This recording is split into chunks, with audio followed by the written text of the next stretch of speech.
एक बार फिर से स्वागत है आप सभी का टेकलाइट इंस्टीट्यूट के ऑनलाइन ज्योग्राफी क्लासेस में। आज हमारा लेक्चर नंबर 11 है, लेक्चर नंबर 11, ठीक है। और आज से हम स्टार्ट करेंगे भारतीय कृषि, ठीक है। भारतीय कृषि के बारे में आज के टाइम पे बात की जाएगी और यहाँ पे मैं डील करके आपको कुछ बताऊँगा। आप अपने ब्लैक बोर्ड में देख पा रहे होंगे कि कुछ चीज़ें यहाँ पर लिखी हुई हैं और उन चीज़ों के बारे में हमें डिटेल में बात करनी है। ऐसा लिखने के पीछे मेन मकसद ये था कि आपके नोट्स में कोई चीज़ मिस मत हो, कोई चीज़ रह मत जाए। क्योंकि देखिए, जो चीज़ें मिस हो रही हैं, जो चीज़ें छूट रही है, मैं उसको साथ में पीडीएफ प्रोवाइड करते जा रहा हूँ वीडियोस के साथ, और कुछ अलग अलग टेक्स्ट बुक्स की जो सोर्सेस हैं उनको भी आपको प्रोवाइड करता चल रहा हूँ। लेकिन यहाँ पे कुछ ऐसी चीज़ें होंगी जिन्हें क्लास में आपको समझाना आवश्यक है। और कृषि के बारे में एक चीज़ और समझ के चलिएगा। देखिए, मूलतः ये आपको एग्रीकल्चर, ये जो टॉपिक है कृषि का, ये आपको इकोनॉमिक्स में भी पढ़ने को मिलेगा बाकायदे। और डेटा इसके लगातार चेंज होते रहते हैं। हम आगे पढ़ेंगे कौन कौन से राज्यों में सबसे ज़्यादा किस चीज़ की फसल की खेती होती है। तो ये सब आपको अलग अलग डेटा बदलते हुए मिलेंगे और जिस टाइप की आर्थिक सर्वेक्षण आएगा उस हिसाब से ये चीज़ें आपको बदलती मिलेंगी। तो यहाँ पे हमको मेन बात करनी है कि कौन कौन सी फसल उत्पादन की विधियाँ होती हैं, कौन कौन से उसके नुकसान हैं, फ़ायदे हैं, क्रांतियाँ हैं, कौन कौन सी फसल क्रांतियाँ हैं, बोर्ड हैं, जो बोर्ड बनाए गए हैं अलग अलग फसलों के लिए, संस्थानों का निर्माण किया गया है। ये सारी चीज़ें हमको यहीं पे पढ़ने को मिलेगी कृषि के अंतर्गत, भारतीय कृषि के अंतर्गत। और उसके पहले अगर अपन सबसे पहले स्टार्ट करेंगे भारतीय कृषि को, तो यहाँ पे मैं कुछ चीज़ों की जिक्र करूँगा। अभी जो चीज़ें यहाँ पर हैं इन चीज़ों के बारे में आपको डिटेल में बताऊंगा, इसलिए आपको यहाँ पर अभी भी बिल्कुल परेशान होने की आवश्यकता नहीं है, ठीक है। तो भारतीय कृषि के बारे में आप एक चीज़ समझते कि लगभग भारत की 55% आबादी कृषि क्षेत्र में संलग्न है आज के वक्त पर, ठीक है। और 16.5% से लेके लगभग 17% तक जीडीपी में योगदान है, ठीक है, जीडीपी में योगदान है।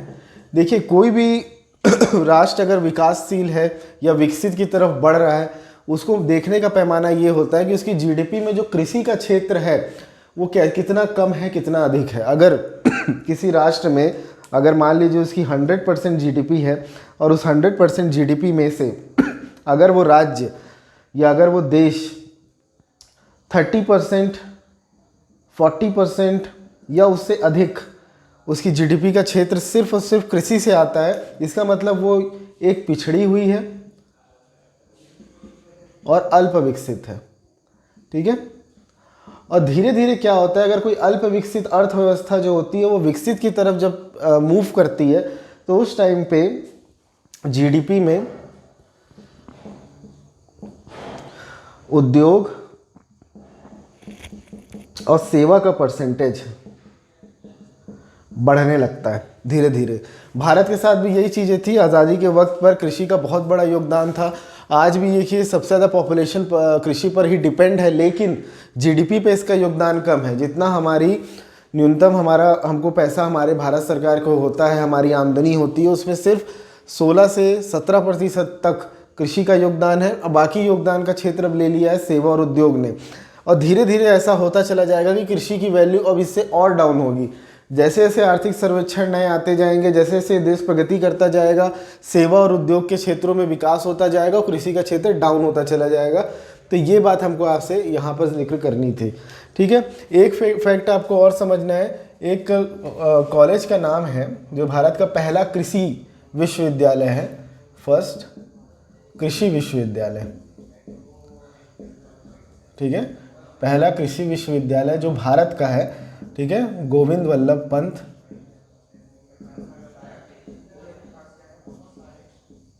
के नाम पर है और उत्तराखंड में है, उत्तराखंड में, ठीक है। जब अविभाज्य उत्तर प्रदेश था तो ये यूपी का भाग हुआ करता था, लेकिन अब ये उत्तराखंड का हिस्सा है, ठीक है। ये एक फैक्ट आपको यहाँ पे जानना होगा। अब देखिए, फसलें 3 तरह की होती हैं। एक रबी फसल है, एक खरीफ फसल है और एक है जायद, ठीक है। यहाँ पे जायद लिख लेते हैं, जायद फसलें। और जायद फसलों के अंतर्गत मैं उसके बारे में बाद में डिटेल में बात करूंगा। देखिए, ये यहाँ पे ऐसी है कि कुछ चीज़ें डायरेक्ट क्वेश्चन आते हैं पेपर्स में कि निम्न में से कौन सी एक रबी फसल है, निम्न में से कौन खरीफ फसल नहीं है। इस टाइप के जो क्वेश्चंस आते हैं आपको ये चीज़ें याद रखनी होंगी, अपने दिमाग में बैठाल कर रखनी होंगी ये सारी चीज़ें। पहली रबी फसल में आप देख लीजिए गेहूँ, जौ, मटर, ये आप नोट डाउन कर लीजिए। रबी फसल के अंतर्गत गेहूँ, जौ, मटर, चना, सरसों, आलू, राई और मसूर। फिर से रिपीट कर देता हूँ, गेहूँ, जौ, मटर, चना, सरसों, आलू, राई और मसूर। देखिए रबी फसल के बारे में एक चीज़ समझिए, रबी फसल के साथ रबी फसल जो फसल है ये है आपकी ठंड में बोई जाती है, ठंड में बोई जाती है और गर्मियों में काट ली जाती है। मानसून आने से पहले गर्मियों में काट ली जाती है। अब ऐसा जो हो रहा है यहाँ पर, ठंड में बोई जाती है और गर्मियों में काट ली जाती है। ठंड का मतलब मैं यहाँ से कहूँगा अक्टूबर नवंबर के टाइम पर ये बोई जाएगी और लगभग मार्च अप्रैल के वक्त काट ली जाती है। ठीक है, इन फसलों के साथ कुछ खूबियाँ हैं। देखिए इनके साथ ये है, इनको अधिक पानी की आवश्यकता नहीं है, अधिक पानी की आवश्यकता नहीं है। अधिक पानी की आवश्यकता नहीं है इसका मतलब क्या हुआ, जलवायु पर डिपेंड नहीं है, जलवायु पर निर्भर नहीं है। ठीक है, ये आपकी रबी फसलें हैं। ठीक है, जिनके, और ये है रबी फसलें जिनके बारे में आपको स्ट्रेट याद रखना होगा। इसका कोई ट्रिक नहीं है और किसी भी तरीके का कोई भी इसके पीछे कॉन्सेप्ट भी आपको काम करता नहीं मिलेगा। ठीक है, रबी फसल के बाद आगे बात करेंगे खरीफ फसल के बारे में। तो देखिए खरीफ फसल के बारे में एक चीज़ समझिए, जस्ट उल्टा हो रहा है यहाँ पर, और हमारी मूल कृषि अर्थव्यवस्था भी लगभग इसी पे टिकी है। खरीफ की फसलें, तो ये है मॉनसून आगमन के वक्त, मॉनसून के आगमन के वक्त मतलब जून के आसपास बोई जाती हैं। जो अभी जो फसल कट रही है आपकी, जो धान कट रहा है वो खरीफ का फसल है, और साथ ही नवंबर दिसंबर के आसपास काट ली जाती हैं। खरीफ की जो फसलें हैं, इन फसलों Study effectively in online learning. All syllabus videos of CGPSC or Vyapam and other competitive exams together. Test series and free PDF notes will be provided. Free PDF notes or test series. Best effort to make you successful. Visit online.techalite.in. Download Techalite Institute app. फसलों को अधिक पानी की आवश्यकता होती है। ठीक है, अधिक आवश्यकता होती है पानी की, इसीलिए ये मानसून बेस्ड है, मानसून पर निर्भर है। फसलों के नाम लिख लीजिएगा नीचे, बस आपको इतना ही जानना है प्रीलिम्स के हिसाब से। सबसे पहले तो लिखिएगा धान, फिर लिखिएगा सोयाबीन, मूंग, उड़द, मूंगफली, ज्वार, अरहर, तंबाकू, तिल, बाजरा। ठीक है, फिर एक बार रिपीट कर देता हूँ, धान, सोयाबीन, तंबाकू, ज्वार, मूंगफली, बाजरा, सोयाबीन। ठीक है, ज्वार शायद मैंने नहीं बोला, ज्वार, ये सारी चीज़ें खरीफ फसल के अंतर्गत आएंगी। खरीफ फसलों के बाद आगे नंबर आता है आपका जायद फसलों का, उसके बारे में भी एक बात कर लेंगे, जायद के बारे में। ठीक है, हमने जायद के बारे में यहाँ लिख रखा है। तो जायद को मुख्यतः बोला जाता है गर्मियों की फसल। ठीक है, गर्मियों की फसल। ये फसल कब बोई जाती है, रबी फसल और खरीफ फसल के मध्य का जो पीरियड होता है। ठीक है, मतलब रबी को काटने का वक्त और खरीफ जब बोई जाती के मध्य, मतलब मई, अप्रैल, ये टाइम होता है इसका। ऐसी फसलें हैं जिनमें पानी बहुत ज़्यादा, इनकी डिमांड नहीं होती है लेकिन इनमें पानी बहुत ज़्यादा होता है, अर्थात तरबूज, ककड़ी, खरबूज, ऐसी फसलें, ठीक है। नदियों के क्षेत्रों में जहाँ पे बालू होती है, ऐसी जगहों पर इनका मुख्यतः इनको बोया जाता है, जायद की फसलों को, ठीक है। गर्मी की फसल है मई अप्रैल के टाइम पर, और जब रबी की फसलें काटी जाती हैं और खरीफ की फसलें बोई जाती हैं, उसके बीच का ये पीरियड है जिस टाइम पे जायद की फसलें की जाती हैं, ठीक है। तरबूज, ककड़ी, खरबूज, ये सब इसकी प्रमुख फसलें हैं। अब यहाँ से आगे बढ़ेंगे भारतीय कृषि में। अब यहाँ भारतीय कृषि के जो कुछ वर्गीकरण हैं, मतलब कृषि की कुछ पद्धतियाँ हैं जिनके बारे में यहाँ पर बात करनी है। पद्धतियाँ, इसमें नंबर 1 है आपका जीविकोपार्जन, जो हमने यहाँ पे नाम दे रखा है जीविकोपार्जन।